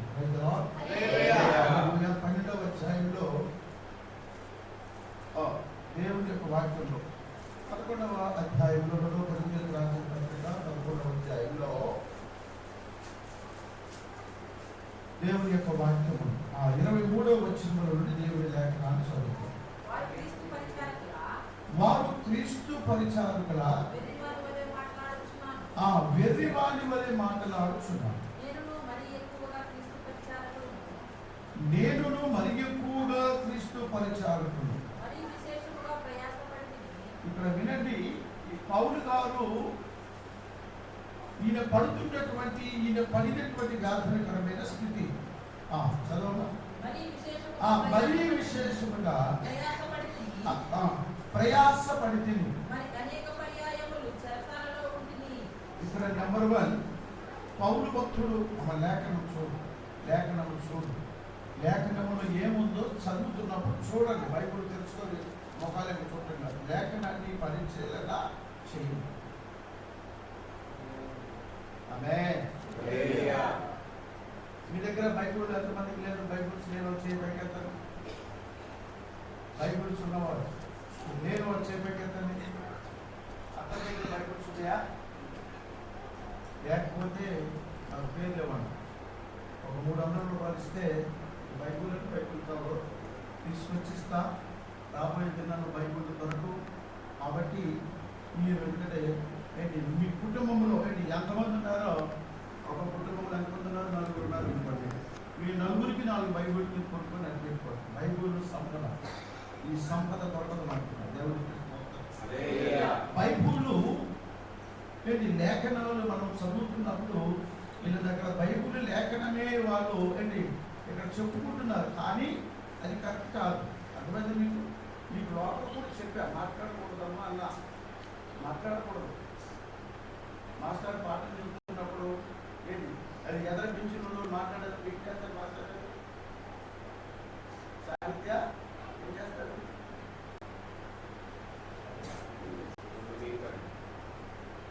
మాట్లాడండి సార్. ఏ స్కూల్లో చదువుతున్నారు? గవర్నమెంట్ స్కూలే కదా. ఏ స్కూల్లో చదివినా క్రమశిక్షణ ఉంటారు. కాబట్టి మీరు వాక్యమే నువ్వు ఆవిడ చెప్తున్నావు, రాస్తుంది, కానీ ఇక్కడ డిస్టర్బెన్స్ అవుతుందా లేదా? అవుతుందా? అంటే మీరు చేసేది కరెక్టా? నువ్వు తక్కువ రైటా? అలా చెప్పండి. మీకు కూడా నేను చెప్తున్నా, వాళ్ళకే కాదు, మీకు కూడా వాక్యం చదువుతున్నప్పుడు వాక్యాన్ని తేలి చూడండి, చదవండి. బై మిస్టేక్ ఏదన్నప్పుడు చదువుతున్న నాలో మిస్టేక్ రావచ్చు, చెబుతున్న నాలో మిస్టేక్, కానీ మీరు దాన్ని ఏం చేయాలి? అక్కడ కరెక్షన్ చేయాలి. కరెక్ట్గా మీరు అసలు అక్కడ ఉందో లేదో మీరు పరిశీలించడానికి పౌలు గారు అత్యధికంగా ఆయన అంత శ్రమ పడటానికి కారణం శరీరంలో సాధారణుడు కూడా ఏమన్నాడంటే, నాకు ముళ్ళుగా పెట్టు ప్రభు అని అంటున్నాడు. లేకపోతే ఎందుకంటే అతనికి ఉన్న సమస్యను బట్టి, ఆరోగ్య సమస్యను బట్టి ఎన్నోసార్లు ప్రభు దగ్గర ప్రార్థన చేస్తూ ఉన్నాడు. వీటన్నిటికీ కూడా జవాబు దొరికింది. దానికి ముందు ఆయన ఇంతకంటే ఎక్కువ ప్రయాసపడ్డాడు. ఎలాగో ప్రయాసపడ్డాడంటే చదవండి అమ్మా. అనేక పర్యాయములు నెంబర్ 1 నేను సరసాలలో ఉన్నా. చూడండి అమ్మ, ఇది చూడండి.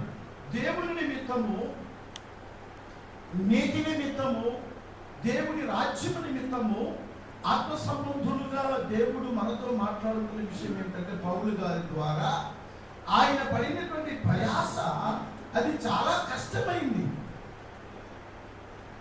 నెంబర్ 1 అంటున్నాడు కదా, నేను అనేక సార్లు ఎక్కడున్నా? సరసాలలో ఉన్నా. ఆ 2వ మాట చదవండి. అపరిమితముగా దెబ్బలు తిన్నా. చప్పట కొట్టాను ప్రభు.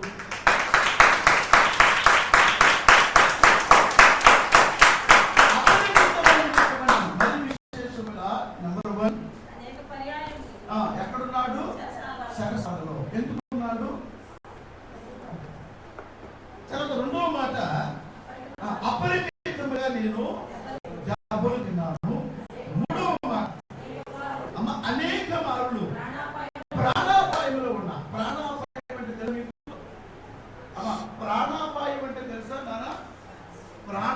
అపాయంలో ఉండుట. ఇక ఇక నా జీవితానికి ఆఖరి అనేటువంటి పరిస్థితులు ప్రాణాపాయం అంటే ఆ మరికొద్ది నిమిషాలకి నా ప్రాణము ఇక పోతి అనుకునేటువంటిది ప్రాణాపాయం. దేవునికి స్తోత్రం.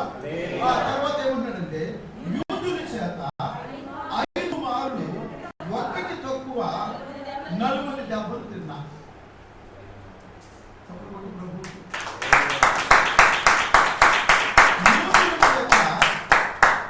ఏమంటాడు? యూదుల చేత 5 సార్లు, ఒకసారి కాదు 2 సార్లు కాదు, ఎన్ని సార్లు? 5 సార్లు. ఒకటి తక్కువ 40 దెబ్బలు తిన్నాడు. ఆ ఒకటి కూడా కొడితే చెప్పండి 40 అవుతాయి. కానీ ఆ ఒకటి కొడితే చచ్చిపోతాడు. యేసు ప్రభువుని కూడా ఒకటి తక్కువ 40 దెబ్బలు కొట్టారే కొట్టారు. మరి ఇక్కడ ఈయనని కూడా ఎన్నిసార్లు? 5 పర్యాయాలు, ఒకటి తక్కువ 40 దెబ్బలు 5 సార్లు నన్ను యూదులు కొట్టారు. తర్వాత 3 బెత్తములతో కొట్టబడి తిని, 3 కూడా బెత్తములతో కొట్టబడి తిని, అనేక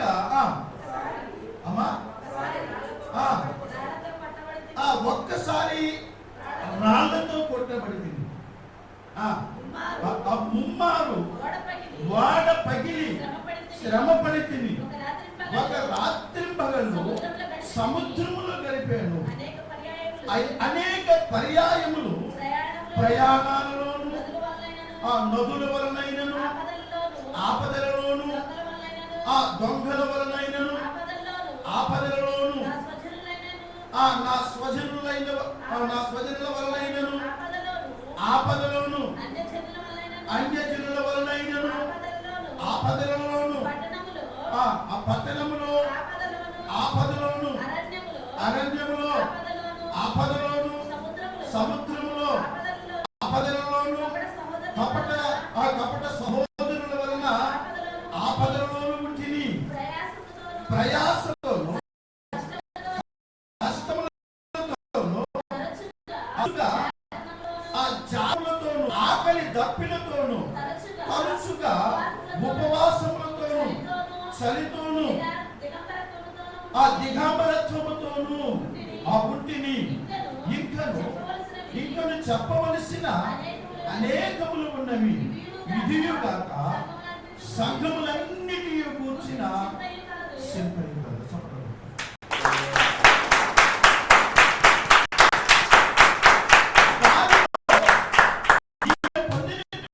శ్రమలో ఒక శ్రమైన మనం క్రీస్తు కోసం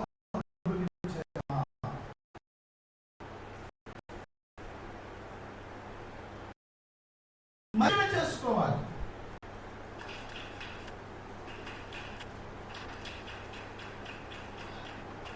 వీటన్నిటిని అనుభవించడం ఒక ఎత్తు అయితే,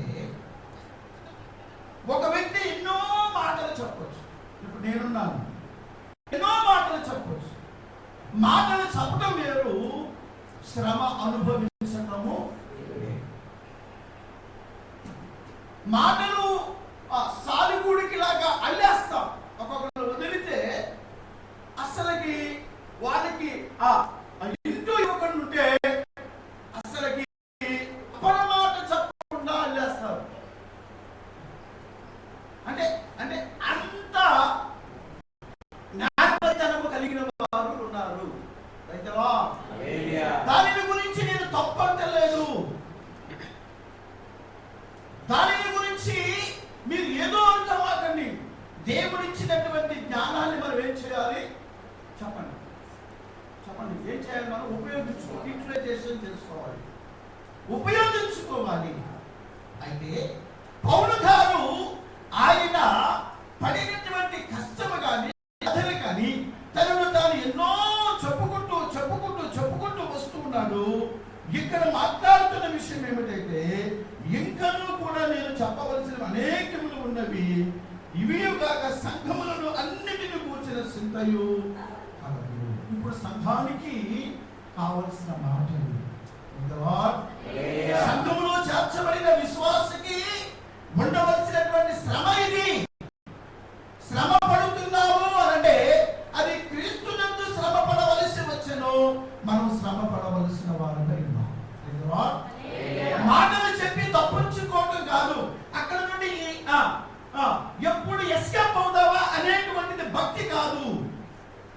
స్టెప్ అయ్యేవాడు ఎక్కడ నిలవలేడు. గుర్తుపెట్టుకోండి.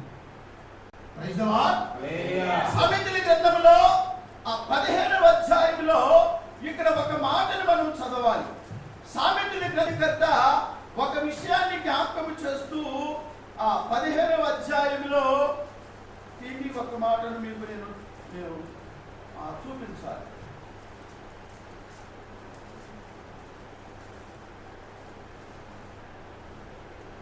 ఆ 24వ వచనం, ఆ 15వ అధ్యాయము 24వ వచనం.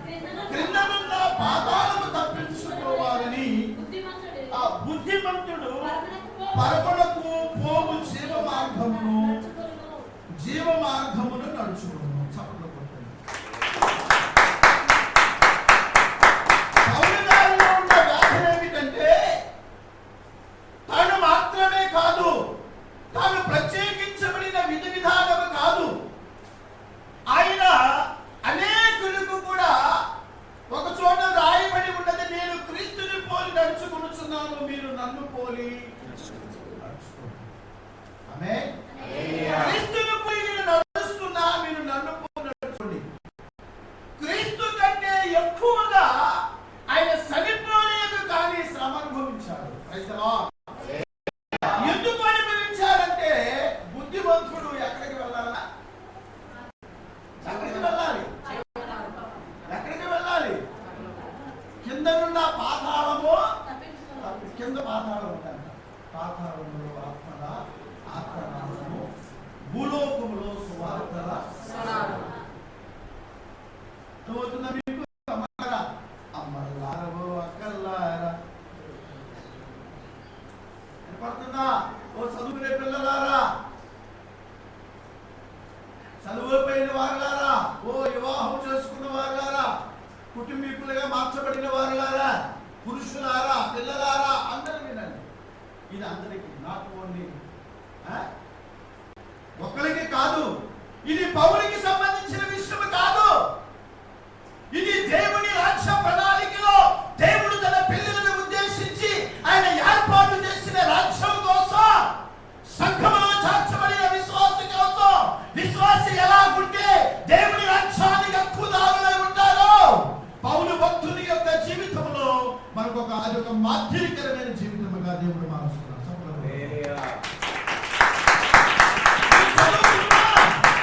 నాకు ఉద్యోగం వచ్చింది, నేను ఒక ఎంప్లాయీని, నేను ఒక గొప్పవాడిని, నేను ఒక అధికారిని, నేను ఒక ఉద్యోగస్తుని, నేను ఒక రాజకీయ నాయకుడిని, నేను ఒక ప్రధానమంత్రిని, నేను ఒక రాష్ట్రపతిని, నేను ఒక ముఖ్యమంత్రిని, ఒక రాష్ట్రానికి. నువ్వు ఎవరైనా సరే, నువ్వు ఎవరైనా సరే, నీ జీవితానికి ఒక విలువ ఉంది. నీ జీవితంలో దేవుడు చేసిన కార్యము గొప్పది. అనేకుల కోసం ఆయన శిలువ యాగము చేసి, కల్వరి యాగము ద్వారా, శిలువ యాగము ద్వారా ఆయన కల్వరిలో ఆయన మరణించిన వాడై ఉన్నాడు. నువ్వు ఎక్కడికి, నువ్వు ఏ స్థితిలో ఉన్నప్పటికీ కూడా నీ పరిస్థితి ఒక్కటే. మనిషిగా పుట్టినవాడు మహాత్ముడైనా ఎక్కడాలి? ఎక్కడికి వెళ్ళాలి? మట్టిలోకి వెళ్ళాల్సిందే. ఏదో ఒక రోజు ముగింపు ఉంది. ముగింపు లేని మనిషి లేడు. చప్పట్లు కొట్టు ప్రభు.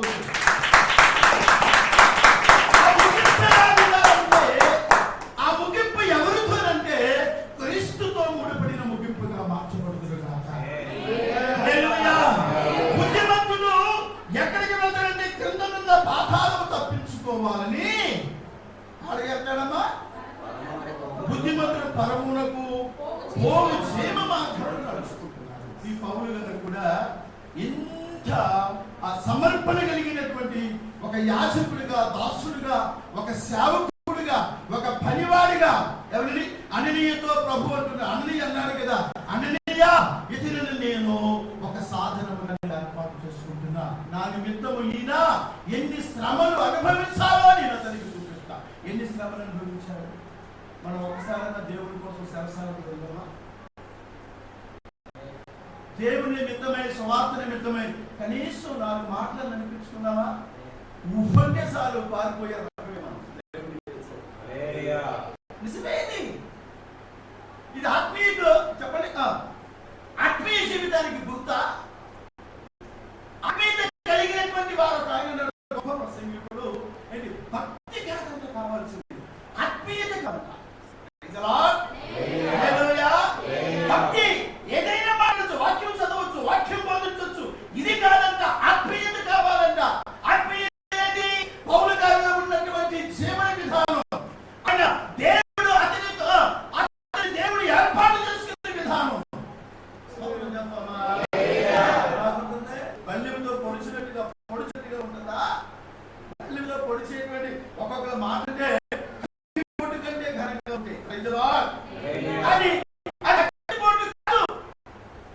అది ఈయన పడిన ప్రయాస అంతకంటే ఎక్కువే. హల్లెలూయా. ఇక్కడ ఇంకొక మాట కూడా మనం చదవాలి. ఏమంటే సంగములన్నిటిని గురించి చింతయుగలరు, ఈ భారము దినదినము నాకు కనబడుతున్నది. అమ్మా, ఈ భారం ఏ భారం నానా? ఏ భారం? అరే సువార్త ఏ భారం? ప్రభువుని కూర్చిన భారం, సంఘమును కూర్చిన భారం, ఆత్మను కూర్చిన భారం, దేవుడు అతని మీద ఉంచిన భారం, సెలవును కూర్చిన భారం ఏంటి? ఆయన యొక్క ఇంకా ఇంకా ఎన్నో రకాలైనటువంటి పునరుద్ధరణ శక్తిని కూర్చినటువంటి భారం. దేవునికి స్తోత్రం. హల్లెలూయా. ఏమంటారండి? ఈ భారము దినదినము నాకు కనబడుచున్నది. ఎవడైనను బలహీనుడైనా, నేను బలహీనుడను కానా? ఎవడైనను తృప్తిపడినా నాకును మంట కలగదా? అతిశయపడవలసి ఉంటే నేను నా బలహీనత విషయమై ఆ సంగతులను కూర్చి అతిశయపడుదును. నా అబద్ధమాడుట లేదని నిరంతరము స్తుతించబడుచున్న మన ప్రభువుకు యేసు యొక్క తండ్రి అయిన దేవుడు ఎరుగును. దమస్కులో రాజు క్రింద ఉన్న అధిపతి ఉన్న కావలి ఉంచి దమస్కీలు పట్టణమును భద్రము చేశాను. నేను కిటికీకుండా గోడ మీద నుండి కంపలో దింపడి అతని చేతిలో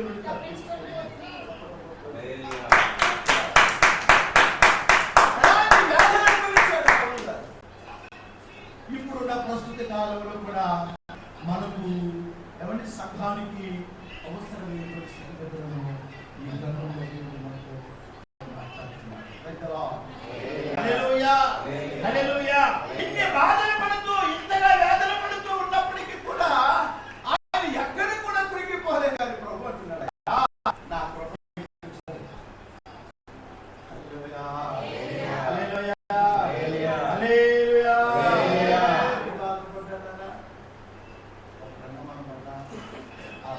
వస్తే నీ వలన దూషింపబడుచున్నదా, నీ క్రియల వలన అవమానం పొందుచున్నదా, నీకు సాక్షిగా నీకు సాక్ష్యము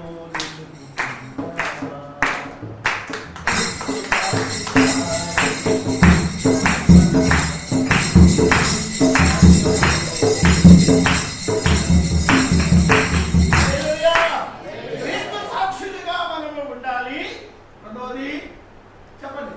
నీ సాక్ష్యము ఏదో నచ్చినప్పుడు అవసరమైనప్పుడు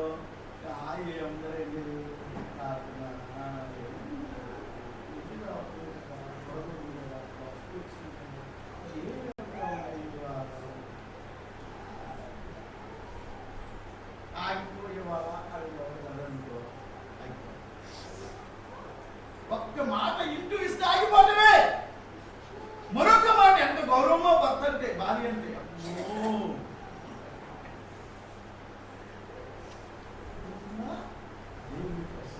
ఏం చేయాలి?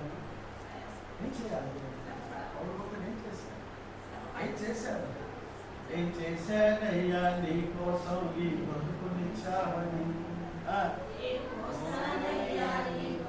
నీవు నన్ను చేశావని, ఒక్కరినైనా ఒక ఆత్మనైనా రక్షించానా, ఒక్కరినైనా ఒక ఆత్మనైనా రక్షించానా,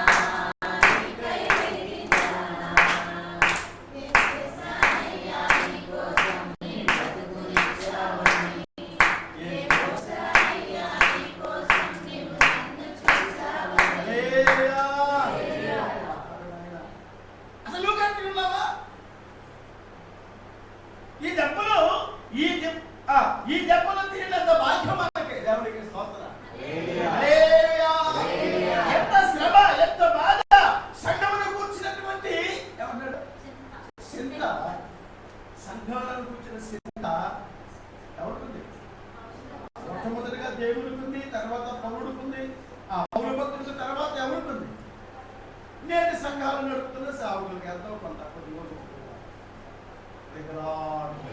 కాబట్టి ఎంత గొప్పవాడైనా ఒకరోజు ముగింపు ఉంది.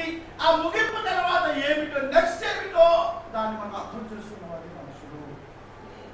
బుద్ధిమంతుడు ఎక్కడికి వెళ్తున్నాడు? పరమునకు పోవు జీవ మార్గమున. ఇప్పుడు ఈ పౌలు గారు కూడా బుద్ధిమంతుడే కాదా?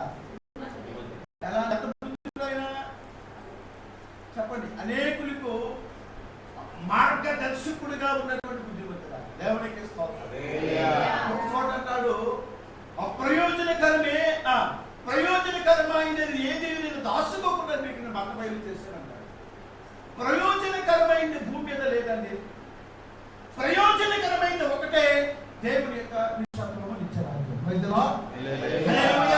ఆ రాజ్యం కోసం మనము సిద్ధపడవలసిన వారమై ఉన్నాం. ఈ లేఖనం ఇంటికి వెళ్ళిన తర్వాత, ఈ లేఖను ఇంటికి వెళ్ళిన తర్వాత 11వ అధ్యాయంలో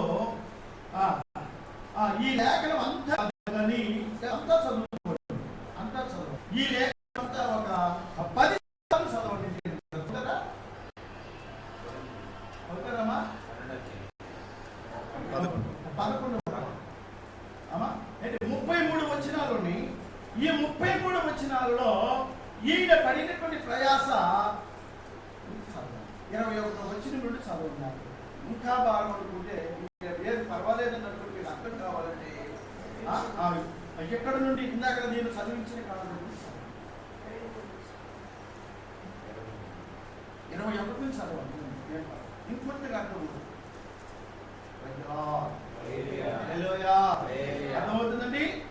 భక్తి అంటే ఆశాభాషే కాదు, పరిచర్య అంటే ఆశాభాషే కాదు, ప్రార్థన అంటే ఆశాభాషే కాదు, ప్రభుని కలిగి బ్రతుకుతున్నా ఉంటే ఆశాభాషే కాదు.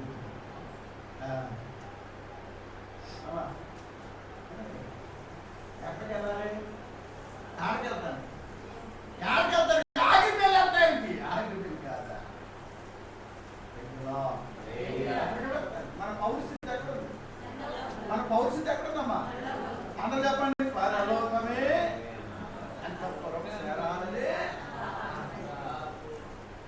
మనిషి ప్రాణం పోతే ప్రసంగిగా గుడ్డు కూడా సరే కాయ తగిలిందనుకో, ఫెయిల్ అయిందనుకో, ఆ మనిషి ఎందుకంటే పనికొట్టాడా? అది పగలక ముందే చక్క పెట్టుకో, జాగ్రత్త ఒళ్ళు దగ్గర పెట్టుకొని భక్తులు ఎదగాల. పౌరు భక్తుడు శ్రమ పడ్డాడు, బాధపడ్డాడు, ఎంత బాధలు ఇవన్నీ కూడా చదవండి. వచ్చినాక నేను వచ్చేవారం నేను మిమ్మల్ని అడుగుతా, ప్రభుత్వం అలా వచ్చేవారం కూడా ఇంకో గుర్తు లోటు కాదు.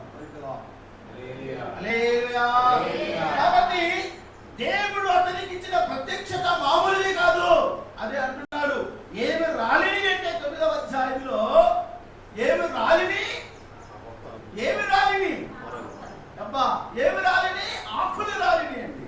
ఏమి రాలిని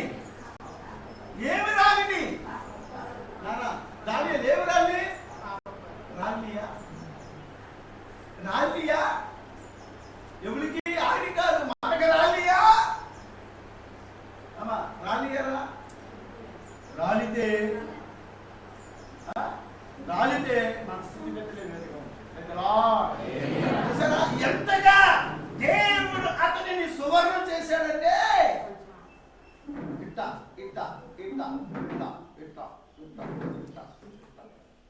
ఏం చేస్తారు?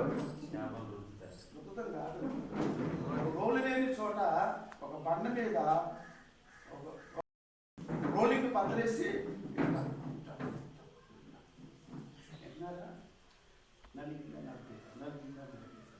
నరకలేదా?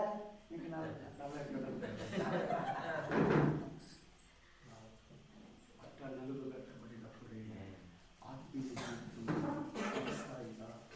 జీవితాన్ని కట్టుకుంటారు. క్రీస్తు కోసం నలుగు కొట్టబడాలి. అయితే అటు నేను ఇటు అర్థం పట్ల ఆరోగ్యంగా కలుసుకున్నాను.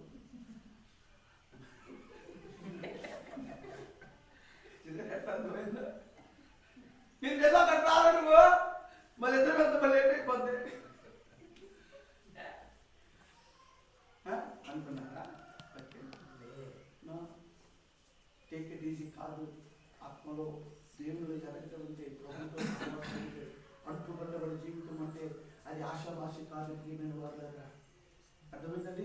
పౌలు గారి అనుభవాలు చాలా ఉన్నాయి, జాతరలో చాలా విషయాలు చెప్పాడు. అలాగే నేను కూడా కొన్ని విషయాలు జ్ఞాపకం చేసి మీరు టాలెంట్ చేయండి, వాక్యం చదవండి, వాక్యంలో ఉన్న సారాన్ని గ్రహించండి. ఎలా ఉండాలి విశ్వాసం. దేవునికి స్తోత్ర. మన ఆత్మీయ జీవితంలో దేవుడు మనందరికీ మరి పరిపూర్ణమైనటువంటి కృపను గ్రహించిన గాక. బుద్ధిమంతులుగా ఎడగడగా మనం కారణంలో పోయి జీవ మార్గంలో మనము నడుచుకుందాము గాక అని వాక్యము ప్రభు మనకి ఇంకా కారణం గ్రహించును గాక.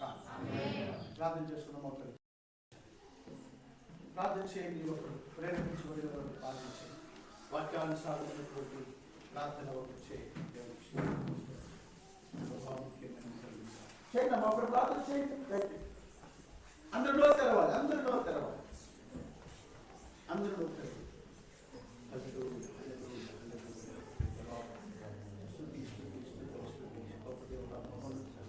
ప్రేమైన మా తండ్రి కరమైన